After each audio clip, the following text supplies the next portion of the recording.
Nous allons passer donc au dossier numéro 2, hein, qui est un dossier de médecine. Donc c'est un homme de 42 ans qui consulte aux urgences pour des douleurs de la jambe droite évoluant depuis 3 jours. Dans ses antécédents, un diabète traité par insuline, une tuberculose et un tabagisme évalué à 30 paquets années. À l'examen, la température est à 38,4, la jambe est rouge, douloureuse. Il se plaint également d'une douleur abdominale et des nausées. Sa tension artérielle est de 110-86 mm de mercure. Sa fréquence respiratoire est à 28. La fréquence cardiaque est à 135. À la bandelette urinaire, des glucoses 3+, et la cétonurie à 3+. La glycémie capillaire dextro est à 20 mmol/litre. Voici l'état de la jambe de ce patient qui, je vous rappelle, est rouge, inflammatoire et douloureuse. Quel est votre diagnostic? Première question. Quels sont les éléments cliniques de gravité que vous recherchez chez ce patient?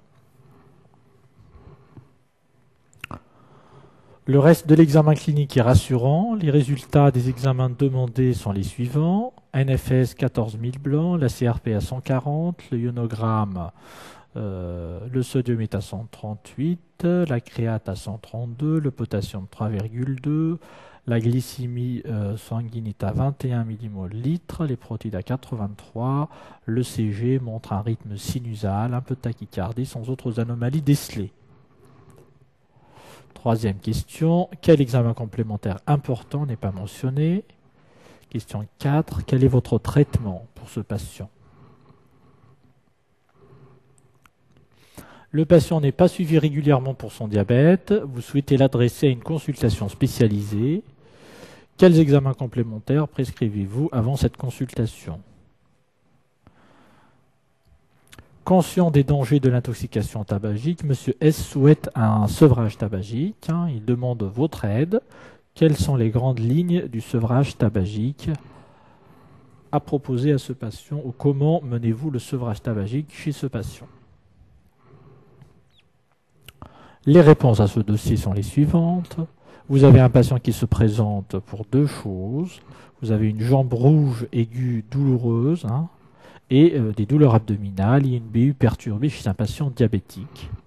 Donc on a une décompensation diabétique aiguë de type acédocédose diabétique déclenchée par une dermo-hypodermite aiguë bactérienne non nécrosante de la jambe droite, ce qu'on appelait avant l'érysipèle de jambe, probablement à streptocoque du fait de la probabilité des dermo-hypodermites non nécrosantes. Le streptocoque est à 98% impliqué. Les éléments de gravité à rechercher chez ce patient sont les suivants.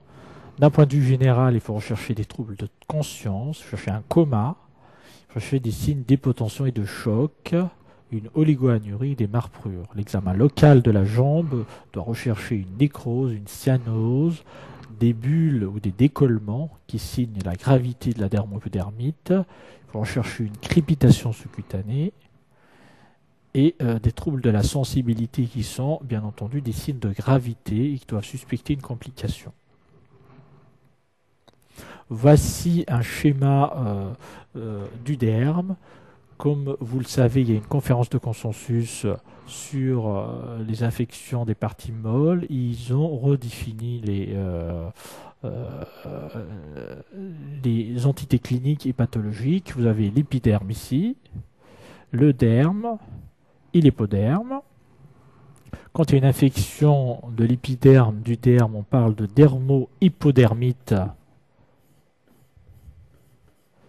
Donc, dermo-hypodermite bactérienne. Elle peut être non nécrosante ou nécrosante. Ce qu'on appelait avant cellulite, en termes des anglo-saxons, ou l'érysipèle de jambe, tel que c'est encore pratiqué partout. Ensuite, vous avez ici le muscle. Ici, il y a les fascias musculaires. Quand ce fascia est atteint, on parle de fasciite. Et quand il y a de la nécrose, on parle de fasciite nécrosante. Donc il y a le mot à retenir aussi, c'est fasciite. Bien entendu, le diagnostic de fasciite ne peut pas se faire cliniquement. Si on suspecte une fasciite, il faut faire l'intervention chirurgicale et aller évaluer de visu les dégâts constatés. Et si le fascia est atteint, on parle de fasciite. Et s'il y a de la nécrose, on parle de fasciite nécrosante. Voici donc la jambe de ce patient. Vous remarquez ici la jambe rouge, douloureuse, œdémaciée un peu avec une peau luisante autour de la lésion. Ici, comme vous allez le voir, il y a une traînée de lymphangite qui draine le territoire et donc vous avez un cordon lymphatique qui signe bien l'infection locale. Voici en détail donc la jambe avec le piqueté et le caractère luisant, et ici le cordon local. Voici une image qui, vous le remarquez tout de suite, n'est pas exactement la même que celle qu'on vient de voir. Ce n'est pas le même patient, c'est un autre patient. Vous voyez ici des grosses bulles, une grosse plage donc hémorragique, des grosses bulles ici, et des plaques cyaniques. Là tout de suite qu'on comprend que la gravité de l'infection n'est pas la même et que là on suspecte de la nécrose et donc ce n'est pas le même traitement et surtout ce n'est pas le même pronostic. L'examen manquant, bien entendu, où on a affaire à une décompensation acétocétosique, on a la BU et l'examen qui va avec la BU, c'est sûrement les gaz du sang pour objectiver l'acédose, et comme c'est un excès d'acide interne, le taux anionique est élevé. Je rappelle à ce titre que pour le diabète, il y a deux types de complications. Il y a les complications chroniques, qui sont de type macro ou micro angiopathique. Il y a des complications aiguës qui sont de deux types, soit des manifestations, des complications dues au traitement, soit des manifestations dues à la maladie. Vous avez celles qui sont dues au traitement, c'est l'hypoglycémie et l'acidose lactique. Celles qui sont dues à la maladie, c'est la maladie,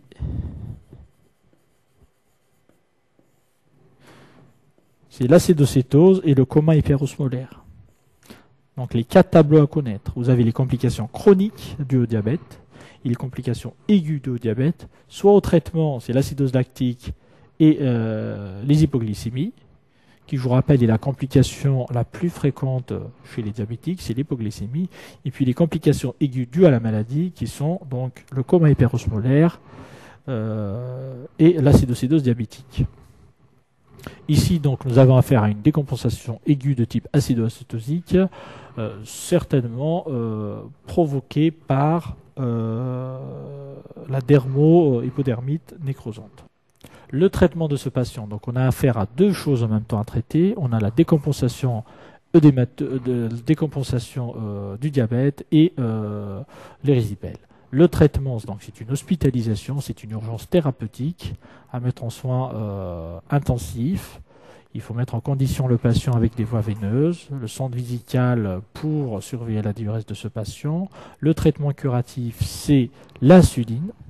Le mot, c'est insuline. On laisse l'insuline tant que dure l'acétose sur la BU. En général, on dit une dose de charge de 10 unités. Ensuite, on met l'insuline en intraveineux à seringue électrique à 10 unités par heure en général. Et surtout, la recharge volumique. Et quand je dis recharge, c'est 4 à 7 litres par jour. Bien entendu, il y a toujours une déplétion potassique globale. Il faut apporter du potassium à ces gens-là en fonction du ionogramme. Et comme on va donner de l'insuline, il faut donner du G5 si la glycémie est inférieur à 2 grammes pour éviter des accidents de type hypoglycémie. Le traitement du facteur déclenchant, ici, c'est la dermopodermite bactérienne. La conférence de consensus plaide pour les aminopénicillines, même si la référence est la pénicilline G. Dans la pratique courante, on donne de l'amoxicilline et qui marche très bien. Donc des antibiotiques, amoxicilline 1 g 3 pendant 10 jours, des antalgiques. Un traitement de la porte d'entrée, il faut chercher, dès que vous avez affaire à une infection des parties molles, chercher la porte d'entrée.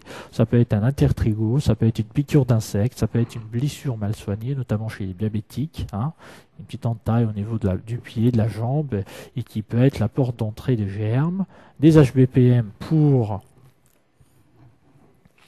éviter les accidents thromboemboliques chez ce patient. Il faut surveiller bien entendu l'ABU pour la décompensation acétocétosique, la conscience et l'hydratation, le ionogramme, la glycémie, etc. Voici chez ce patient le même pied. J'avais oublié de vous le dire, mais le patient en question avait un intertrigo, donc qu'on pense être le responsable de sa porte d'entrée. Le patient vu à 15 jours de son hospitalisation, et vous remarquez la desquamation de la lésion très caractéristique du streptocoque. Vous la voyez ici. Donc c'est un patient chez qui le traitement médical a été efficace, et la disparition et la cicatrisation de la jambe. Les examens complémentaires chez un patient diabétique que vous adressez à une consultation spécialisée pour faire le point sur son diabète et son point de départ.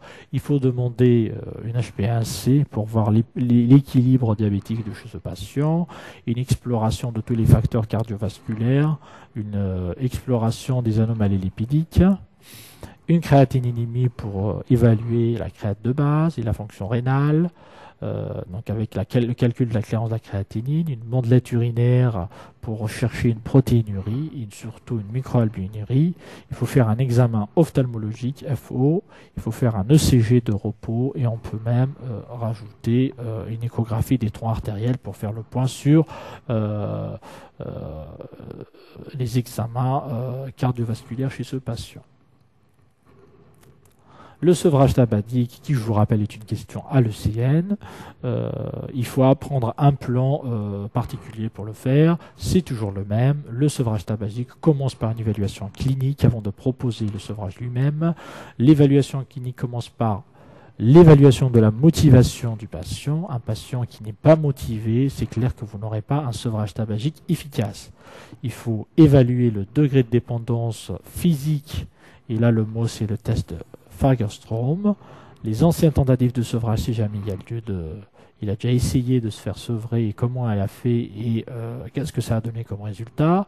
Il faut bien entendu évaluer l'humeur du patient. Est-ce qu'il a un entourage qui est motivant, qui peut le soutenir, ou le patient est isolé, ou il ne vit qu'avec des tabagiques, avec des alcooliques. Évidemment, vous remarquez que c'est plus difficile de se faire sevrer quand on est entouré de tabagiques. Les antécédents de troubles de l'humeur, pourquoi? Parce qu'un patient qu'on sevre peut avoir des conséquences sur son humeur, et du coup, si le patient est fragile de ce côté-là, il peut faire des décompensations. Le sevrage en lui-même consiste en un arrêt total et définitif, tel que c'est recommandé dans la conférence de consensus. Bien entendu, la substitution nicotinique est préconisée s'il y a une dépendance physique. Et le mot qui doit revenir juste après, c'est la psychothérapie. La psychothérapie qui marche, c'est la psychothérapie cognitivo-comportementale, avec un accompagnement. Il y a également le réseau associatif, notamment les associations de patients ou des anciens fumeurs. Si l'humeur est labile chez les patients, on peut leur prescrire des antidépresseurs type Zyban, donc s'il y a des troubles de l'humeur, et surtout il faut préconiser des règles hygiéno-diététiques, notamment chez les jeunes femmes qui ont peur de prendre du poids en s'arrêtant de fumer. Il faut maintenir une activité physique et de loisirs, et surtout une hygiène alimentaire. Il faut tout de même rassurer les gens en leur disant que le poids pris lors du sevrage tabagique n'est pas de 15 kg, mais il est de 4 à 6 kg. Comme vous le savez, la nicotine a des vertus anorexigène, et nos cancers étant de fumée, on a tendance à manger un peu plus. C'est pour ça qu'il faut maintenir une hygiène alimentaire qui est acceptable, et le poids ne dépasse rarement 4 à 6 kilos si on ne change pas le mode de vie. Bien entendu, si on se met à manger comme pas possible, on va finir par prendre du poids, mais c'est pas dû à l'arrêt du tabac, mais plus au changement des habitudes alimentaires. Les PMZ pour ce dossier, c'est des décompensations aiguës chez le diabétique. Il faut toujours traiter la décompensation et surtout traiter la cause. L'acétocétose, le mot c'est l'apport potassique. Il ne faut jamais l'oublier parce qu'il y a une déplétion potassique globale et bien entendu les deux examens qui sont l'ABU et la GDS pour le diagnostic et la surveillance. Pour les résipelles, il n'y a qu'un seul mot à ne pas oublier, c'est le traitement de la porte d'entrée. Chez ce patient, la porte d'entrée était un intertrigone, donc on a donné de la Micor sur l'intertrigone. Donc c'est deux choses à ne pas oublier. Et vous avez les conférences, différentes conférences de consensus sur les résipelles, sur la conférence sur le diabète, et puis également sur le sevrage tabagique.